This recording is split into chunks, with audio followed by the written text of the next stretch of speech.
Hi, എല്ലാവർക്കും നമസ്കാരം. Welcome back to Isha Spicy Taste World. ഇന്ന് ഞാൻ നിങ്ങളുടെ മുന്നേ വന്നേക്കുന്നത് ആലിയ ഭട്ടിൻ്റെ ഏറ്റവും ഫേവറേറ്റായ നമ്മുടെ മിൽക്ക് കേക്കിൻ്റെ റെസിപ്പി കൊണ്ടാണ് വന്നേക്കുന്നത്. ശരിക്കും ഒന്നും പറയാനില്ല കേട്ടോ, മെൽറ്റ് ഇൻ മൗത്ത് തന്നെയാണ്. വളരെ ടേസ്റ്റി ആയിട്ടുള്ളൊരു കഫലറ്റിലെ ഈ ഒരു മിൽക്ക് കേക്ക് റിയലി നമുക്ക് എല്ലാവർക്കും ഇഷ്ടപ്പെടുന്നതായിരിക്കും. ആലിയ ഭട്ടിൻ്റെ മാത്രമല്ല ഫേവറേറ്റ്, നമുക്ക് എല്ലാവർക്കും ഒരുപോലെ ഫേവറേറ്റ് ആയ ഒരു റെസിപ്പി ആണ്.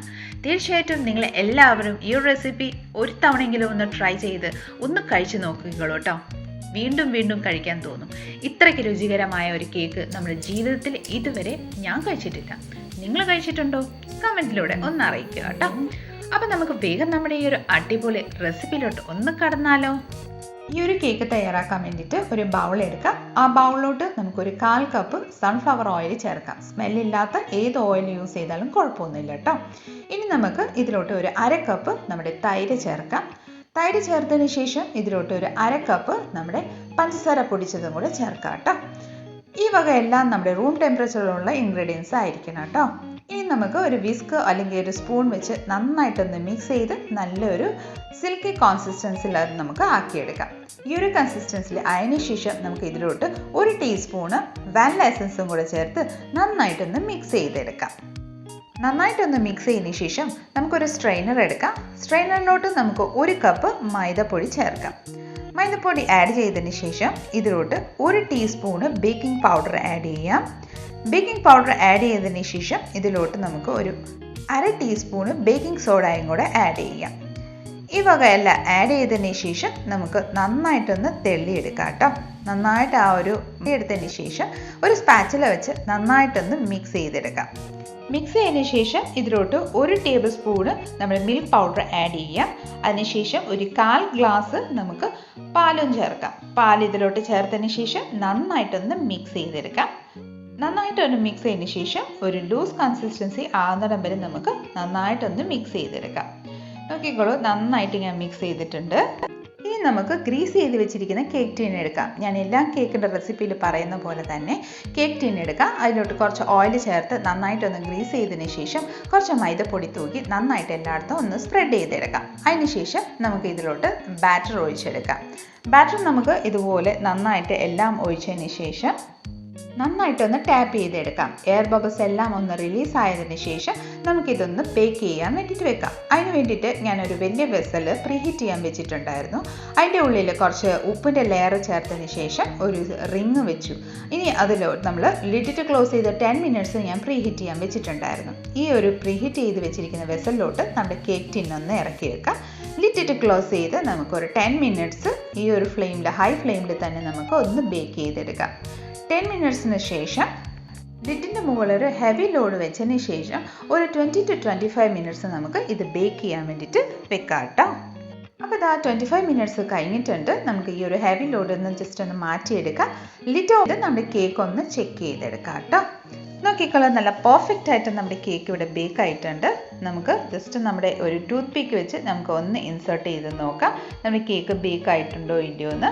അപ്പോൾ ഇതാ നല്ല ക്ലിയർ ആയിട്ട് നമ്മുടെ ടൂത്ത് പിക്ക് ഇവിടെ കിട്ടിയിട്ടുണ്ട്. അപ്പോൾ നമ്മുടെ കേക്ക് ഇവിടെ പെർഫെക്റ്റ് ആയിട്ട് റെഡി ആയിട്ടുണ്ട് കേട്ടോ. ഇനി നമുക്ക് കേക്ക് ടീൻ ഒന്ന് നമുക്ക് പുറത്തോട്ട് എടുക്കാം. അപ്പോൾ ഇതാ നമ്മുടെ കേക്ക് ടീൻ ഇവിടെ പുറത്തോട്ട് എടുത്തിട്ടുണ്ട്. ഇനി നന്നായിട്ടൊന്ന് തണുക്കണം വരെ നമുക്കൊന്ന് വെയിറ്റ് ചെയ്യാം. അതിന് വേണ്ടിയിട്ട് നമുക്ക് ഫസ്റ്റ് ഇതൊന്ന് ഡീമോൾഡ് ചെയ്തിട്ട് നമുക്കൊരു പ്ലേറ്റിലോട്ട് ട്രാൻസ്ഫർ ചെയ്ത് നന്നായിട്ടൊന്ന് തണുക്കാൻ വേണ്ടിയിട്ട് വെക്കാം കേട്ടോ. നോക്കിക്കോളൂ, നല്ല പെർഫെക്റ്റ് ആയിട്ട് ബേക്കായി വന്നിട്ടുണ്ട്. ഞാൻ ഈ ഒരു കേക്ക് ഈ ഒരു സ്റ്റീൽ പ്ലേറ്റിലാണ് ചെയ്യാൻ പോകുന്നത്. അതുകൊണ്ട് ഞാൻ ഈ ഒരു കേക്ക് നമ്മുടെ സ്റ്റീൽ പ്ലേറ്റ് ഒന്ന് ഡീമോൾഡ് ചെയ്ത് റെഡിയാക്കി വെച്ചിട്ടുണ്ട്. ഇനി നമുക്കിതൊന്ന് തണുക്കാൻ വേണ്ടിയിട്ട് വെക്കാം. ആ സമയം കൊണ്ട് നമുക്ക് വിപ്പിംഗ് ക്രീം ഒന്ന് റെഡിയാക്കാം. അതിന് വേണ്ടിയിട്ട് ഞാനിവിടെ ഒരു ബൗൾ എടുത്തിട്ടുണ്ട്. അതിലോട്ട് നമുക്ക് ഒരു 1/2 കപ്പ് വിപ്പിംഗ് ക്രീമും കൂടെ ചേർക്കാം. വിപ്പിംഗ് ക്രീം ഇതിലോട്ട് ചേർത്തതിന് ശേഷം നന്നായിട്ടൊരു ബീറ്റർ യൂസ് ചെയ്തോ അല്ലെങ്കിൽ നിങ്ങളുടെ കയ്യിൽ ഒരു വിസ്ക് ഉണ്ടെങ്കിൽ അത് വെച്ചാണെങ്കിൽ നന്നായിട്ടൊന്ന് ബീറ്റ് ചെയ്തെടുക്കാം. ഒരു സ്റ്റിഫ് കൺസിസ്റ്റൻസി ആവുന്നിടം വരെ നമുക്ക് നന്നായിട്ടൊന്ന് ബീറ്റ് ചെയ്തെടുക്കാം കേട്ടോ. അപ്പോൾ ഇതാ നമ്മുടെ വിപ്പിംഗ് ക്രീം ഇവിടെ പെർഫെക്റ്റ് ആയിട്ട് സ്റ്റിഫായിട്ട് റെഡി ആയിട്ടുണ്ട്. ഇതുപോലെ ഒന്ന് കമത്തി ജസ്റ്റ് ഒന്ന് നമ്മൾ നോക്കുമ്പോൾ ചെക്ക് ചെയ്യുമ്പോൾ ഇതൊന്ന് ക്രീമൊന്നും പുറത്തോട്ട് വീഴത്തൊന്നുമില്ല. അപ്പോൾ ഈ ഒരു സ്റ്റേജ് വേണം നമ്മുടെ ഈ ഒരു വിപ്പിംഗ് ക്രീം റെഡി ആവാൻ വേണ്ടിയിട്ട്. ഇനി നമുക്ക് ഒരു ഗ്ലാസ് കണ്ടെയ്നർ അല്ലെങ്കിൽ ബൗളോ എന്താന്ന് വെച്ചാൽ നമ്മുടെ കയ്യിലുള്ളത് അതെടുക്കാം. അതിലോട്ട് ഒരു 1/4 കപ്പ് നമ്മുടെ മിൽക്ക് ചേർക്കാം. നല്ല ഫുൾ ഫാറ്റുള്ള മിൽക്ക്, തിളപ്പിച്ച ആറിയ പാലാണ് എടുത്തിരിക്കുന്നത്. അതിലോട്ട് ഒരു 1/2 കപ്പ് നമ്മുടെ വിപ്പിംഗ് ക്രീമും കൂടെ ചേർക്കാം. വിപ്പിംഗ് ക്രീം ഇതിലോട്ട് ചേർക്കുന്നത് നല്ല കൺസിസ്റ്റൻസി, നമ്മൾ തിക്ക് കൺസിസ്റ്റൻസി നമ്മുടെ ഈ ഒരു കെഫലറ്റോയുടെ ഈ ഒരു മിൽക്ക് കേക്കിന് നമ്മുടെ ഈ ഒരു ക്രീം, അതായത് നമ്മുടെ ഏറ്റവും മെയിൻ ബേസ് ആയത് നമ്മുടെ ഈ ഒരു മിൽക്കാണ്. സോ ആ ഒരു വിപ്പിംഗ് ക്രീം ആഡ് ചെയ്തതിന് ശേഷം നമുക്കിതിലോട്ട് ഒരു 1/2 കപ്പ് കണ്ടൻസ് മിൽക്ക് കൂടെ ചേർക്കാം. നമ്മുടെ മിൽക്ക് മെയ്ഡ് നമുക്ക് ഷോപ്പിൽ നിന്നൊക്കെ വാങ്ങാൻ കിട്ടും. ആ മിൽക്ക് മെയ്ഡ് നമുക്ക് ഇതിലോട്ട് ആഡ് ചെയ്യാം. കണ്ടൻസ് മിൽക്കും കൂടെ ആഡ് ചെയ്തതിന് ശേഷം നന്നായിട്ടൊരു സ്പൂൺ വെച്ച് നന്നായിട്ടൊന്ന് മിക്സ് ചെയ്തെടുക്കാം കേട്ടോ. നന്നായിട്ടൊന്ന് മിക്സ് ചെയ്തതിന് ശേഷം ജസ്റ്റ് ഒന്ന് മാറ്റി വെക്കാം. അതിന് ശേഷം നമ്മൾ തണുക്കാൻ വെച്ചിരിക്കുന്ന കേക്ക് ഒന്ന് ചെക്ക് ചെയ്യുക. നോക്കിക്കോളൂ, നന്നായിട്ടൊന്ന് തണുത്ത് വന്നിട്ടുണ്ട്. ഇനി ഒരു ഫോർക്ക് വെച്ച് നന്നായിട്ട് ഇതൊന്ന് പ്രിക്ക് ചെയ്ത് നന്നായിട്ടൊന്ന് ഹോൾസ് ആക്കി എടുക്കാം. അതായത് നമ്മൾ കുറച്ച് മുന്നേ റെഡിയാക്കി വെച്ചിരിക്കുന്ന ആ മിൽക്ക് നമ്മൾ ഇതിലോട്ട് ആഡ് ചെയ്യുമ്പോൾ ഈ ഒരു കേക്കിൻ്റെ ഉള്ളിലോട്ട് പാല് ഇറങ്ങിപ്പോകാൻ വേണ്ടിയിട്ടാണ് നമ്മൾ ഇതുപോലെ പ്രിക്ക് ചെയ്യുന്നത്. ഇങ്ങനെ ചെയ്യുമ്പോൾ നമ്മുടെ കേക്ക് നല്ല soft and melt in mouth ആയി വരും. അപ്പോൾ നന്നായിട്ടൊന്ന് പ്രിക്ക് ചെയ്തതിന് ശേഷം നമ്മൾ കുറച്ച് മുന്നേ റെഡിയാക്കി വെച്ചിരിക്കുന്ന ഈ ഒരു മിൽക്ക് നമുക്ക് ഇതിൻ്റെ മേലിൽ കൂടെ ജസ്റ്റ് നന്നായിട്ടൊന്ന് സ്പ്രെഡ് ചെയ്തെടുക്കാം. അതായത് നമ്മൾ കട്ട് ചെയ്യുമ്പോൾ നല്ല ഒരു ജ്യൂസി ടെക്സ്ചർ വരാൻ വേണ്ടിയിട്ടാണ് നമ്മളിങ്ങനെ മിൽക്ക് ആഡ് ചെയ്യുന്നത്. ഇതുപോലെ നന്നായിട്ടൊന്ന് ആഡ് ചെയ്തെടുക്കാം. റെഡിയാക്കി വെച്ചിരിക്കുന്ന മിൽക്ക് ആഡ് ചെയ്തതിന് ശേഷം നമുക്കിതൊന്ന് 10 മിനിറ്റ് ഫ്രീസറിലോട്ട് നമുക്കൊന്ന് സെറ്റ് ആവാൻ വേണ്ടിയിട്ട് വെക്കാം കേട്ടോ. ഇനി നമുക്ക് നമ്മുടെ റെഡിയാക്കി വെച്ചിരിക്കുന്ന ക്രീം എടുക്കാം. ക്രീം നമുക്ക് എടുത്തതിന് ശേഷം ഒരു ഗ്ലാസ്സിലോട്ട് പൈപ്പിംഗ് ബാഗ് ഉണ്ടെങ്കിൽ അതെടുക്കാം. അല്ലെങ്കിൽ നിങ്ങൾ ഡയറക്റ്റ്ലി ഒരു സ്പാച്ചുല വെച്ച് ഡയറക്റ്റ്ലി കേക്കിൻ്റെ മേലിൽ ചെയ്താൽ മതി. ഞാനിപ്പം പൈപ്പിംഗ് ബാഗ് യൂസ് ചെയ്താണ് ചെയ്യാൻ പോകുന്നത്. ഗ്ലാസ്സിലോട്ട് നമ്മുടെ പൈപ്പിംഗ് ബാഗ് ഒന്ന് സെറ്റ് ചെയ്തതിന് ശേഷം നമ്മൾ ബീറ്റ് ചെയ്ത് വെച്ചിരിക്കുന്ന ആ ഒരു സ്റ്റിഫായ നമ്മുടെ വിപ്പിംഗ് ക്രീം നമുക്ക് ഇതിലോട്ട് ഒന്ന് ആഡ് ചെയ്തെടുക്കാം. പൈപ്പിംഗ് ബാഗിലോട്ട് നമ്മളൊന്ന് സെറ്റ് ചെയ്തതിന് ശേഷം നമ്മുടെ ഇതിൻ്റെ ടിപ്പ് ഭാഗം, അതായത് അടിവശം ജസ്റ്റ് ഒന്ന് കട്ട് ചെയ്തെടുക്കാം. കട്ട് ചെയ്തതിന് ശേഷം നമ്മൾ റെഡിയാക്കി വെച്ചിരിക്കുന്ന, അതായത് നമ്മൾ ഫ്രീസറിലോട്ട് വെച്ചിരിക്കുന്ന കേക്ക് ഒന്ന് എടുക്കാം. നോക്കിക്കോളൂ, നന്നായിട്ടൊന്ന് സ്പഞ്ചി ആയിട്ട് നല്ല ജ്യൂസി ആയിട്ടുണ്ട്. ഇനി നമുക്ക് ഇതിൻ്റെ മേലിൽ കൂടെ ഇതുപോലെ കേക്കിൻ്റെ മേലെ ജസ്റ്റ് ഒന്ന് വിപ്പിംഗ് ക്രീം ഒന്ന് സ്പ്രെഡ് ചെയ്തെടുക്കാം. ക്രീം ഇതുപോലെ സ്പ്രെഡ് ചെയ്തതിന് ശേഷം ഒരു സ്പൂൺ വെച്ചോ അല്ലെങ്കിൽ നമ്മുടെ കേക്കിൻ്റെ നൈഫ് വെച്ച് ജസ്റ്റ് നന്നായിട്ടൊന്ന് ലെവൽ ചെയ്തെടുക്കാം കേട്ടോ. നിങ്ങളുടെ കയ്യിൽ ഇതുപോലെ ഒന്ന് നൈഫ് ഇല്ലെങ്കിൽ നമുക്ക് ഒരു സാധാരണ സ്പൂൺ വെച്ചാണെങ്കിലും നന്നായിട്ടൊന്ന് ഇതുപോലെ ഒന്ന് ലെവൽ ചെയ്തെടുത്താൽ മതി കേട്ടോ. അപ്പോൾ ഇതാ നമ്മളിവിടെ ലെവലാക്കി വെച്ചിട്ടുണ്ട്. ഇനി നമുക്ക് ഇതൊന്ന് കട്ട് മാർക്ക് കൊടുക്കാം. അതായത് നമ്മുടെ കേക്ക് 8 പീസസ് ആക്കാൻ വേണ്ടിയിട്ട് നമുക്കിതൊന്ന് കട്ട് മാർക്ക് നമുക്ക് ആക്കി കൊടുക്കാം.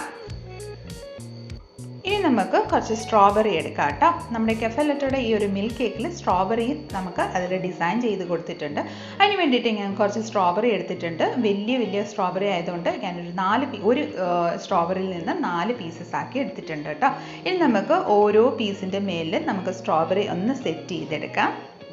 ഇതുപോലെ സ്ട്രോബെറി ഒന്ന് സെറ്റ് ചെയ്തതിന് ശേഷം ഞാൻ ഇവിടെ ഡ്രൈ നമ്മുടെ ബ്ലൂബെറി എടുത്തിട്ടുണ്ട്. അതും കൂടെ നമുക്ക് ഇതിലോട്ടൊന്ന് സെറ്റ് ചെയ്തെടുക്കാം കേട്ടോ. ആലിയ ഭട്ടിൻ്റെ ഈ ഒരു മിൽക്ക് കേക്കിൽ അവർ സ്ട്രോബെറിയും വെച്ചിട്ടുണ്ട്, അപ്പോൾ നമ്മുടെ ബ്ലൂബെറിയും കൂടെ വെച്ചിട്ടുണ്ട്. സോ എനിക്ക് ഫ്രഷ് ആയിട്ട് കിട്ടിയിട്ടില്ലായിരുന്നു, അപ്പോൾ ഞാൻ ഡ്രൈ ബ്ലൂബെറിയാണ് യൂസ് ചെയ്തേക്കുന്നത്. നിങ്ങളുടെ കയ്യിൽ ഫ്രഷ് ആയിട്ടുണ്ടെങ്കിൽ അത് യൂസ് ചെയ്തല്ലോ കേട്ടോ. അപ്പോൾ നമ്മുടെ പെർഫെക്റ്റ് ആയിട്ട് നമ്മുടെ ഈ ഒരു ട്രെൻഡിങ് കേക്ക് ഇവിടെ റെഡിയാണ്. നമുക്കൊരു 2 മണിക്കൂർ നമുക്കിത് ഫ്രീസറിലോട്ട് ഒന്ന് സെറ്റ് ചെയ്യാൻ വേണ്ടിയിട്ട് വെക്കാം കേട്ടോ. 2 മണിക്കൂറിന് ശേഷം നോക്കിക്കോളൂ, നമ്മുടെ ക്രീമും നമ്മുടെ കേക്കും പെർഫെക്റ്റ് ആയിട്ട് റെഡി ആയിട്ടുണ്ട്. നമുക്കിതൊന്ന് കട്ട് ചെയ്ത് നോക്കിയാലോ. അപ്പോൾ ഇതാ ഞാനിവിടെ കട്ട് ചെയ്തെടുത്തിട്ടുണ്ട്. നമുക്കിനി ഒരു സെർവിങ് പ്ലേറ്റിലോട്ട് ഒന്ന് സെർവ് ചെയ്തെടുത്താലോ. നോക്കിക്കോളൂ, കാണുമ്പോൾ തന്നെ നമുക്ക് കഴിക്കാൻ തോന്നിയില്ലേ? അപ്പോൾ കഴിച്ചു കഴിഞ്ഞാൽ ഇതിൻ്റെ രുചി എന്ന് അറിഞ്ഞു കഴിഞ്ഞാൽ നമ്മളിത് വെറുതെ വിടുവോ? മൊത്തം ഇരുന്ന് നമ്മൾ കഴിച്ചു പോകും. അത്രയ്ക്ക് ടേസ്റ്റി മെൽറ്റ് ഇൻ മൗത്ത് ആണ് കേട്ടോ. എൻ്റെ കുട്ടികളാണെങ്കിൽ ഇവിടെ ഭയങ്കര ബഹളമാണ്, അമ്മ താ എന്ന് പറഞ്ഞു. അപ്പോൾ ഞാൻ അവർക്ക് വേണ്ടിയിട്ട് ഒരു ചെറിയ ബൈറ്റ് കൊടുക്കാൻ വേണ്ടിയിട്ട് നമ്മൾ കുറച്ച് മുന്നേ റെഡിയാക്കി വെച്ചിരിക്കുന്ന ആ ഒരു മിൽക്ക് നമുക്ക് ഇതിലോട്ടൊന്ന് സ്പ്രെഡ് ചെയ്തെടുക്കാം. ഇതിൻ്റെ മെയിൻ ഇൻഗ്രീഡിയൻ്റ് ആണ് നമ്മുടെ ഈ ഒരു മിൽക്ക്. ഈ ഒരു മിൽക്ക് ഇല്ലെങ്കിൽ ഈ ഒരു കേക്കിന് ആ ടേസ്റ്റേ കിട്ടില്ല കേട്ടോ. അപ്പം നമുക്ക് ഒന്ന് ഫോർക്ക് വെച്ച് ജസ്റ്റ് ഒന്ന് കട്ട് ചെയ്ത് നോക്കിയാലോ. ശരിക്കും വളരെ സോഫ്റ്റ് ആണ് കേട്ടോ, വളരെ സോഫ്റ്റും ജ്യൂസിയാണ്. അപ്പോൾ ഇതാ നിങ്ങൾക്ക് വേണ്ടിയിട്ട് ഞാനൊരു ചെറിയ ബൈറ്റ് ഒന്ന് ടേസ്റ്റ് ചെയ്ത് നോക്കട്ടെ കേട്ടോ. ശരിക്കും മെൽറ്റ് ഇൻ മൗത്ത് തന്നെയാണ് കേട്ടോ. നിങ്ങളെല്ലാവരും തീർച്ചയായിട്ടും ഒന്ന് ട്രൈ ചെയ്ത് നോക്കണം കേട്ടോ. വളരെ ടേസ്റ്റി എന്ന് പറഞ്ഞാൽ വളരെ ടേസ്റ്റി ഇട്ട നമ്മുടെ ജീവിതത്തിൽ ഇത്രയ്ക്ക് രുചികരമായ ഒരു കേക്ക് നമ്മൾ കഴിച്ചിട്ടുണ്ടാവില്ല. അത്രയ്ക്ക് ടേസ്റ്റിയും അത്രയ്ക്ക് മെൽറ്റ് ഇൻ മൗത്താണ്. അപ്പം എല്ലാവരും ഈ ഒരു റെസിപ്പി തീർച്ചയായിട്ടും ഒന്ന് ട്രൈ ചെയ്ത് നോക്കിക്കോളൂ. നിങ്ങൾക്ക് എല്ലാവർക്കും ഉറപ്പായിട്ട് ഇഷ്ടപ്പെടുന്നതായിരിക്കും. അപ്പം റെസിപ്പി ഇഷ്ടപ്പെട്ടിട്ടുണ്ടെങ്കിൽ ഒന്ന് ലൈക്ക്, ഷെയർ ആൻഡ് സബ്സ്ക്രൈബ് കൂടെ ചെയ്ത് തന്നെ മാക്സിമം ഒന്ന് സപ്പോർട്ട് ചെയ്തേക്കണേ. തൊട്ടടുത്തുള്ള ബെൽ ബട്ടൺ ക്ലിക്ക് ചെയ്യാൻ മറക്കല്ല കേട്ടോ. അപ്പം ഞാനിടുന്ന പുതിയ പുതിയ വീഡിയോസിൻ്റെ നോട്ടിഫിക്കേഷൻ നിങ്ങൾക്ക് അപ്പം തന്നെ കിട്ടുന്നതായിരിക്കും. അപ്പോൾ അടുത്ത നല്ലൊരു റെസിപ്പിയും കൊണ്ട് വരുന്നിടം വരെ എല്ലാവരും stay tune, be happy and keep smiling. Thank you for watching and bye bye.